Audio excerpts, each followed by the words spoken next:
لکھتا ہے دوسری فصل ضروری فوائد کے بیان میں لکھتا ہے نفس علم کسی چیز کا بھی ہو برا نہیں، ہاں بری باتوں کا کرنے کے لیے سیکھنا برا ہے۔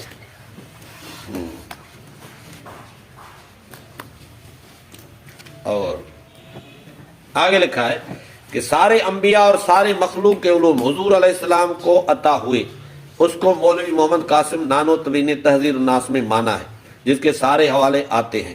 تو جس چیز کا علم کسی مخلوق کو بھی ہے وہ حضور علیہ السلام کو ضرور ہے، بلکہ سب کو جو علم ملا وہ حضور کی تقسیم سے ملا۔ اللہ، حضور کی تقسیم سے ملا۔ جس کو جو علم ملا حضور کی تقسیم سے ملا۔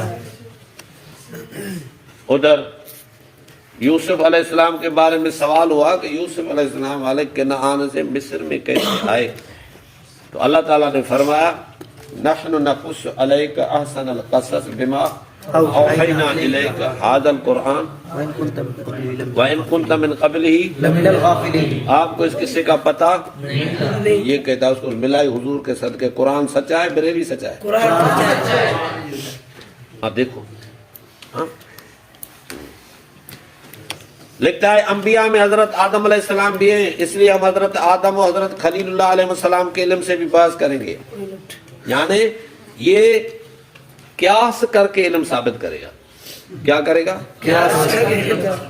ہاں بھائی، پہلے لکھا کہ مخلوق کے علوم حضور علیہ السلام کو عطا ہوئے، جو مخلوق کے پاس علم ہے وہ بھی حضور کو عطا ہوا۔ تو مخلوق کے علم کس نے دیا؟ اللہ نے۔ اور نبی کو عطا کس نے کیا؟ اللہ نے۔ تو اس عطا کو علم غیب کہتے ہیں یا علم کہتے ہیں؟ دروغ گورا حافظہ نباشن، جھوٹا بو بات بھول جاتا ہے۔ تو پہلے کیا کہا، اب کیا کہہ رہا ہے؟ اور یہ کہہ کر ادھر ہی کہہ رہا ہے بلکہ سب کو جو ملا وہ حضور علیہ السلام کی تقسیم سے ہی ملا۔ جب تقسیم سے ملا تو سب کا علم پھر نبی کو کیسے عطا ہوا؟ اور قرآن میں بار بار ہے کہ ذالک من انباء الغیب نوحیہ الیک، نوح علیہ السلام کا جو قصہ ذکر ہوا یہ غیب کی خبر تھی، آپ کی طرف ہم نے وحی کی، جو وحی سے معلوم ہے وہ غیب نہیں۔ ما کنت تعلمها انت ولا قومک من قبل ھذا، اے میرے محبوب اس ہمارے وحی کرنے سے پہلے نہ اس کو تو جانتا تھا نہ تیری قوم جانتی تھی۔ اللہ سچا ہے کہ نہیں؟ سچا ہے۔ ہاں بھائی سچا ہے۔ تو جو کہے کہ ان کو علم ہی رسول کی تقسیم سے ملا تو وہ تو جھوٹا ہوا۔ اللہ سچا ہے اور لوگ جھوٹے، سمجھا؟ آگے لکھتا ہے کہ قرآن اور لوح محفوظ میں سارے واقعات کل ما کان وما یکون ہیں، اور اس پر ملائکہ اور بعض انبیاء اولیاء کی نظریں ہیں۔ بعض انبیاء اولیاء کی یہ پھر دوسرا جھوٹ۔ جب ان کی نظریں ہیں تو لوح محفوظ کیسے؟ ہاں پھر محفوظ کیسے؟ پھر اس پر نظر ہے۔ تو رسول اللہ صلی اللہ علیہ وسلم سے سوال ہوا، تو جب وہی نہیں آتی تھی تو آپ سوال کا جواب نہیں دیتے، جب علم تھا تو جواب نہ دینا یہ کیسا؟ پھر اللہ تعالیٰ کا یہ فرمانا کیسا کہ آپ کو پتا نہیں تھا؟ ہم نے ابھی وحی کی۔ یہ ساری آیات قرآن کی ایسے نظریے کے چکر میں خلاف ہے، اور قرآن سچا ہے، لوگ جھوٹے۔ بات سمجھ میں آئی؟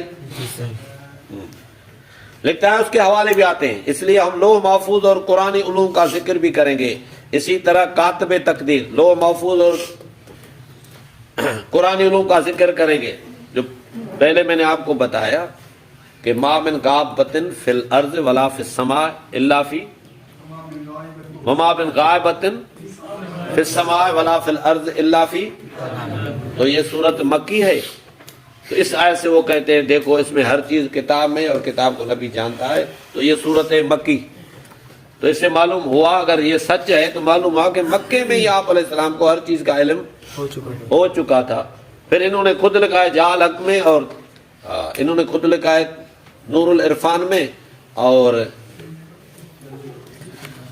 خزائن العرفان میں، معوذتین کی تفسیر میں ان کا شان نزول کہ رسول اللہ صلی اللہ علیہ وسلم پر جادو ہوا تھا، اور یہودیوں نے آپس میں مشورہ کیا اور لبید بن عاصم یہودی کو کہا کہ تیری لڑکیاں جادوگری میں یکساں ہیں، لہذا حضور پر جادو کرو۔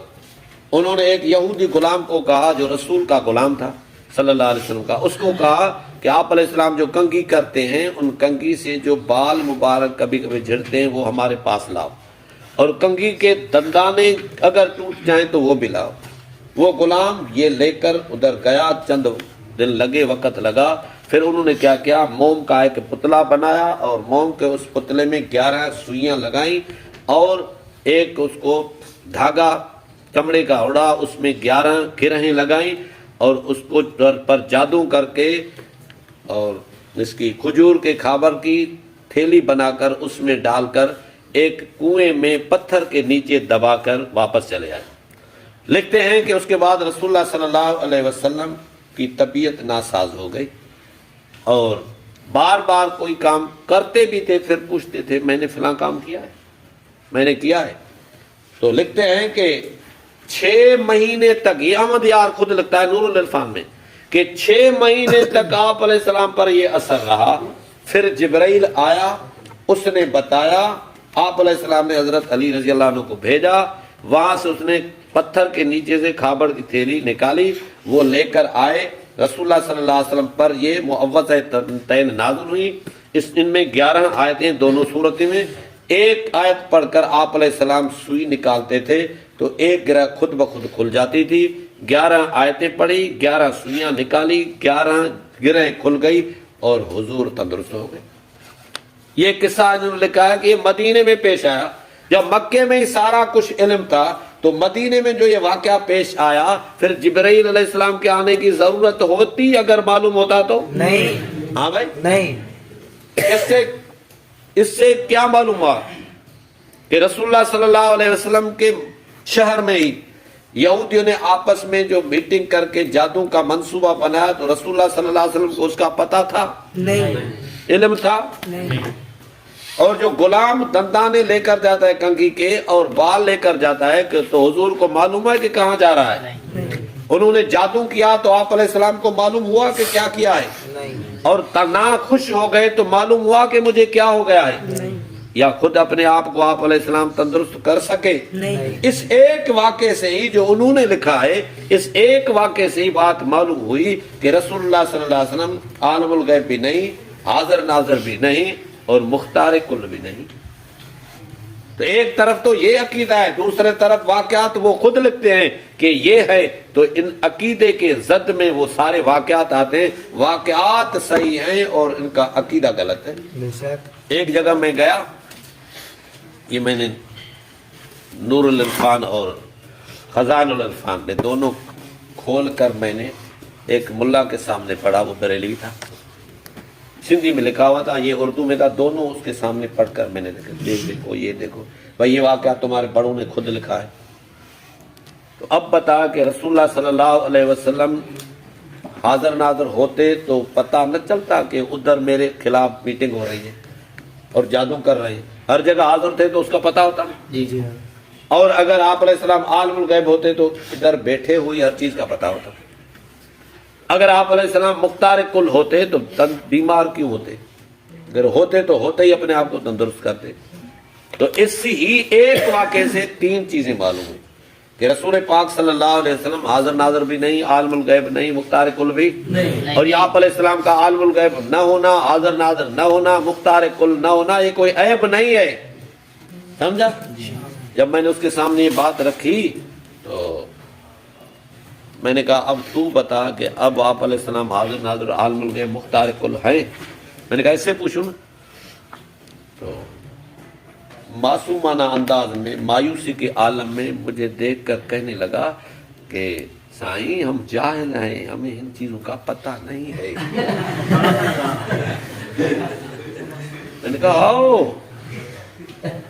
تمہارا مولوی خواب کی بات کرتا ہے تو لمبا ہاتھ کر کے کہتے ہو سبحان اللہ، ادھر پتہ ہے، ادھر قرآن دیکھتے ہو، پتہ نہیں، جاہل ہو، یہ چالاکی کرتے ہو، اللہ کے ہاں چالاکی نہیں چلے گی، بے شک، بے شک، جھوٹ بولتے ہو کہ پتہ نہیں ہے، اس چیز کا پتہ نہیں چل رہا آپ کو۔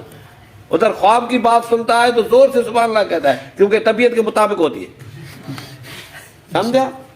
تو یہ واقعات سارے جو ہیں وہ بتا رہے ہیں کہ عالم الغیب صرف کون ہے؟ اللہ. بات سمجھ میں آئی؟ اب اس نے تیسری فصل لکھی علم غیب کے متعلق عقیدہ اور علم غیب کے مراتب کے بیان میں. دیکھتا ہے غیب کی 3 صورتیں ہیں اور ان کے علیحدہ علیحدہ احکام ہیں. پہلی صورت اس میں 3 شقیں ہیں. ایک یہ کہ اللہ عالم بذات ہے، اس کے بغیر بتائے کوئی ایک حرف بھی نہیں جان سکتا.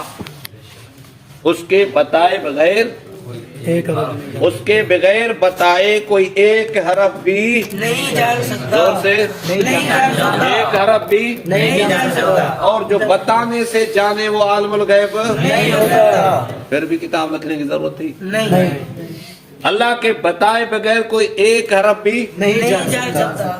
جو دوسرے کے بتانے سے جانے وہ غیب کا جاننے والا نہیں ہوتا. پھر اتنا کیوں کاغذ کار کی؟ دھوکہ بازی کی. یہ صاحب لکھتا ہے جو ہوا سے خمسہ سے جانے وہ عالم الغیب نہیں ہوتا. نہیں ہے.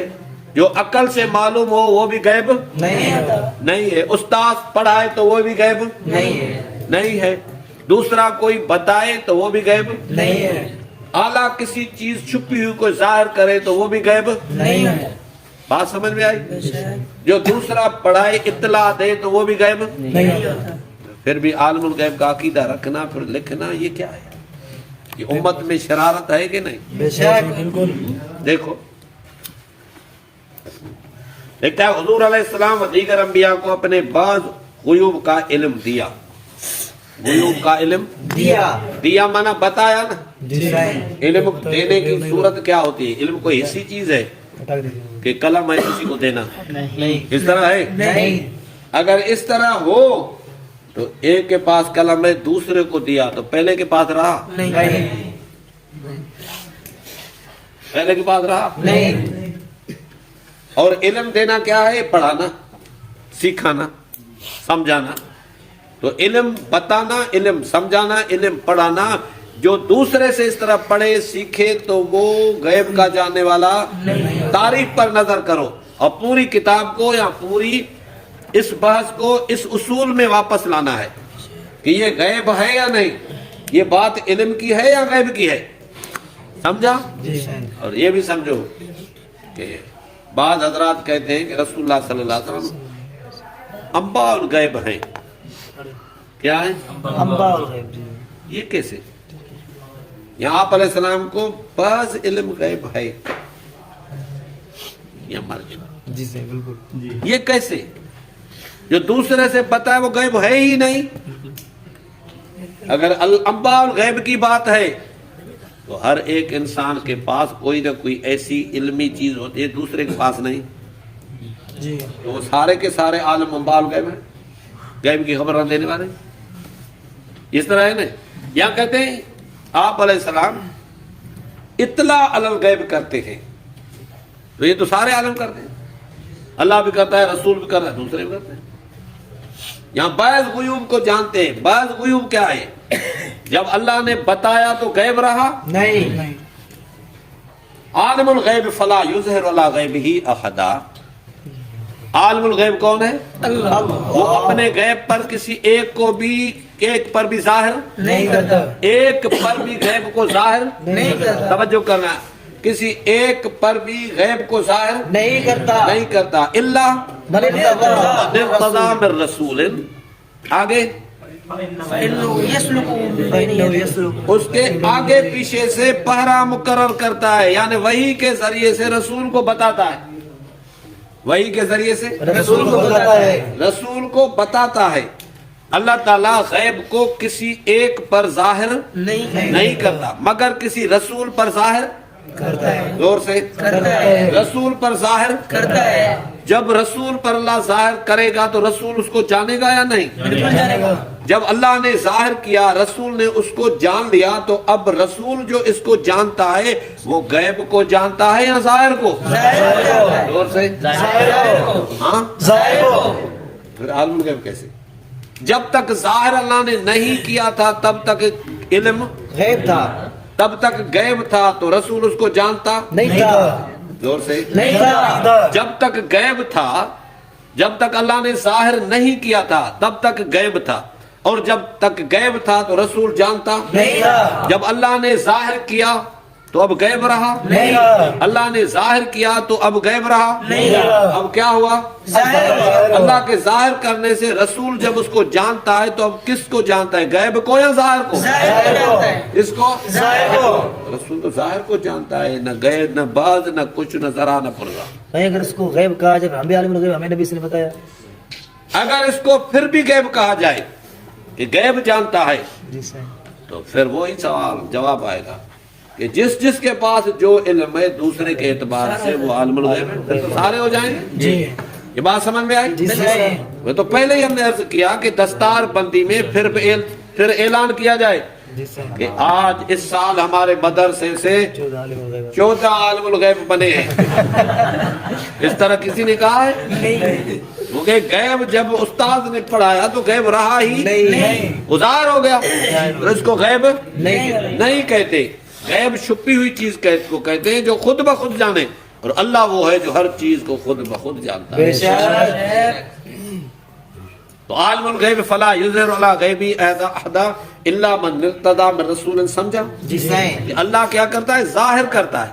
کیا کرتا ہے؟ ظاہر کرتا ہے۔ ظاہر کرتا ہے، اور ظاہر کرنے کی بھی ترتیب لکھی ہوئی ہے۔ فَإِنَّهُ يَسْلُكُ مِن بَيْنِ يَدَيْهِ وَمِنْ خَلْفِهِ رَصَدًا، پہرے دار مقرر کرتا ہے، فرشتے آتے ہیں پہرے سے، وہی الہی رسول تک پہنچتی ہے، اور تاکہ احمد یار خان نے لکھا ہے تاکہ شیطان اس میں کوئی اپنی طرف سے چیزیں نہ ملائیں، اللہ پہرا مقرر کرتا ہے۔ تو اللہ وحی کے ذریعے سے بتاتا ہے، جو وحی کے ذریعے سے معلوم ہو وہ غیب نہیں ہوتا۔ بات سمجھ میں آئی؟ آ رہی ہے بات؟ اس سے پہلے مقرر کرنے کی کیا ضرورت ہے؟ نبی سے ویسے عالم الغیب پتا ہو کیا اللہ نے بھیجا ہے؟ بھیجنے کی کیا ضرورت ہے پھر؟ اگلی بات، وما هو علی الغیب بدنین، بدنین ایک بات بھی دلیل بھی کہتے ہیں سمجھا صحیح کہ یہ رسول نبی غیب پر بخل نہیں کرتا اس چیز کو انہوں نے اس انداز میں بنایا ہے کہ بخیل کس کو کہتے ہیں؟ جس کے پاس چیز ہو خرچ نہ کرے، چیز ہو خرچ نہ کرے نہ کرے تو بخیل ہے۔ میں اللہ تعالیٰ نے فرمایا یہ میرا رسول غیب پر بخل نہیں کرتا، بے غیب بتانے پر بخل نہیں کرتا۔ مانا غیب ہے کبھی تو بخل نہیں کرتا نا، عالم الغیب ہے نا، اس طرح بات بنائے، سمجھا؟ تو اللہ رب العزت نے فرمایا کہ رسول کو جو جو میں نے علم پڑھایا ہے یہ پہلے غیب تھا۔ کیا تھا؟ غیب تھا پہلے کیا تھا؟ غیب تھا اللہ تعالیٰ نے پڑھایا اور سمجھایا تو غیب رہا نہیں۔ لیکن دوسروں کے اعتبار سے پھر بھی غیب ہے، پھر بھی کیا ہے؟ غیب ہے اور رسول کو حکم ہے بلغ ما انزل الیک من ربک، پورا پورا دین پہنچاؤ۔ تو اللہ رب العزت نے رسول کی صفائی بیان کرتے ہوئے، عظمت بیان کرتے ہوئے اللہ تعالیٰ نے فرمایا کہ جو جو میں اس کو پڑھاتا ہوں اور حکم کرتا ہوں تو یہ اس میرے دین اور شریعت اور احکامات اور جنت اور جہنم کے واقعات کو بتانے میں بخل نہیں کرتا، جس طرح کاہن یا دوسرے حکیم کرتے ہیں کہ پورا نسخہ حکمت کا شاگرد کو نہیں بتاتے یا ترکیب صحیح نہیں بتاتے، سمجھا؟ تاکہ میں اوپر ہوں یہ میرے مقابل نہ بن جائے، سمجھا؟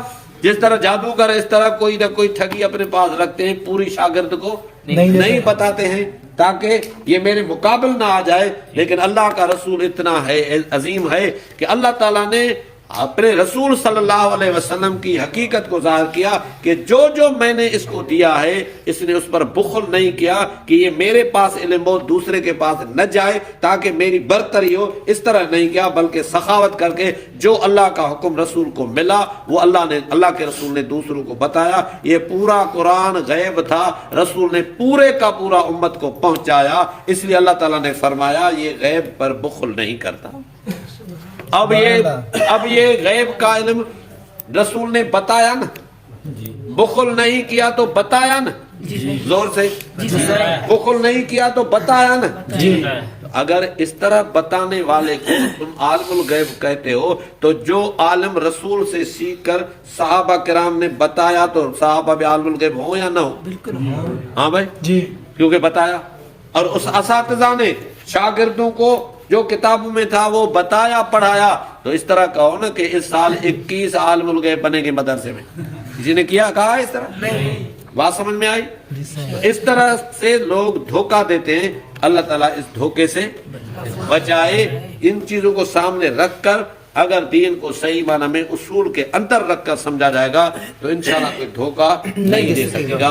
اللہ تعالیٰ ہم اور آپ سب کو حق حقیقت کو سمجھنے ماننے عمل کرنے کی توفیق عطا فرمائے. آمین یا رب العالمین. شکریہ جزاکم اللہ خیر.